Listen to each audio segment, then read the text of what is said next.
Hi friends, I am Ankit and today I will show you how to add song in Instagram story. Friends, if you want to add song in your Instagram post, then you need to open your Instagram app. Now here you need to press on the profile picture. Now press on the plus icon. Now select story. Now here select the video or image which you want to post. Now to select song, you need to press on the music icon. Now here it will give all the suggested songs.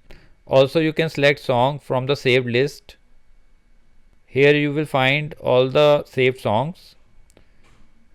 You can save any song by just pressing this bookmark icon and it will available in your saved list.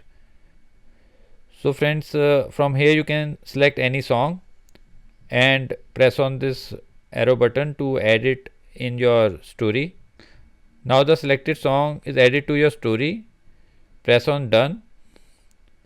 Press on the arrow button.